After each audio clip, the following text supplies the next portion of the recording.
ব্রিটেনের প্রধানমন্ত্রী sir care Starmer আবারও ইউরোপীয় ইউনিয়নের সঙ্গে ঘনিষ্ঠ সম্পর্ক গড়ে তোলার ইঙ্গিত দিয়ে দেশটির রাজনীতিতে নতুন বিতর্কের জন্ম দিয়েছেন। স্থানীয় নির্বাচনে লেবার পার্টির বড় ধাক্কার পর নিজের রাজনৈতিক অবস্থান শক্ত করতে তিনি এখন ইউরোপমুখী কৌশল গ্রহণ করছেন বলে মনে করছেন বিশ্লেষকরা। সোমবার লন্ডনে দেওয়া এক গুরুত্বপূর্ণ বক্তব্যে স্টারমার বলেন, ব্রিটেনকে আবারও ইউরোপের কেন্দ্রীয় অবস্থানে ফিরিয়ে নিতে হবে এবং অতীতের বিভাজন ভুলে ভবিষ্যতের দিকে তাকাতে হবে। তিনি ইঙ্গিত দেন, আগামী সাধারণ নির্বাচনের পর লেবার পার্টি সিঙ্গেল মার্কেট বা কাস্টমস ইউনিয়নে ফের যোগ দেওয়ার বিষয়টি বিবেচনা করবে।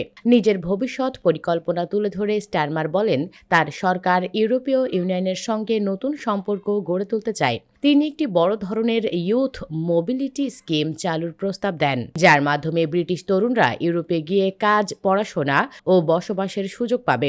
এই বক্তব্যকে অনেকেই ব্রেক্সিট পরবর্তী ব্রিটিশ রাজনীতিতে বড় ধরনের অবস্থান পরিবর্তনের ইঙ্গিত হিসেবে দেখছেন, কারণ এর আগে স্টারমার বারবার বলেছিলেন সিঙ্গেল মার্কেট, কাস্টমস ইউনিয়ন এবং অবাধ চলাচল ব্যবস্থায় ফিরে যাওয়া তার সরকারের জন্য রেড লাইন। তবে সাম্প্রতিক স্থানীয় নির্বাচনের ফলাফল লেবার সরকারের ওপর বড় চাপ তৈরি করেছে। ইংল্যান্ড, স্কটল্যান্ড ও ওয়েলসের স্থানীয় নির্বাচনে হতাশাজনক ফলাফলের পর লেবারের ভেতর থেকেই তার নেতৃত্ব নিয়ে প্রশ্ন উঠেছে। 40 জনের বেশি এমপি তার পদত্যাগ দাবি করেছেন।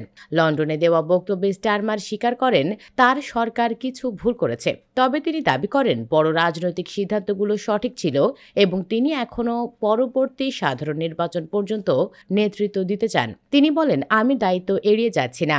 মানুষ যে বার্তা দিয়েছে তা আমি বুঝেছি, কিন্তু আমি বিশ্বাস করি দেশের দীর্ঘমেয়াদী স্বার্থে আমরা সঠিক পথেই আছি। স্টারমার আরও জানান, তিনি আগামী 1 দশক ব্রিটেন পরিচালনার পরিকল্পনা করছেন এবং পরবর্তী সাধারণ নির্বাচনেও লেবার পার্টিকে নেতৃত্ব দিতে চান।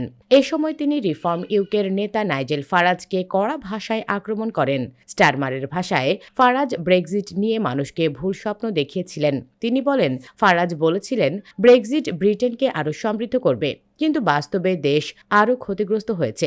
তিনি বলেছিলেন অভিবাসন কমবে, অথচ তা বেড়েছে। নিরাপত্তা বাড়ার বদলে দেশ আরও দুর্বল হয়েছে। স্টারমার আরও জানান, এ বছরের শেষের দিকে অনুষ্ঠিতব্য যুক্তরাজ্য ইইউ সম্মেলনকে তিনি সম্পর্ক উন্নয়নের বড় সুযোগ হিসেবে দেখছেন। বিশেষ করে বাণিজ্য, প্রতিরক্ষা ও নিরাপত্তা সহযোগিতা বাড়ানোর দিকে গুরুত্ব দেবেন তিনি। তবে লেবার পার্টির ভেতরেই অনেক এমপি এই কৌশল নিয়ে উদ্বেগ প্রকাশ করেছেন।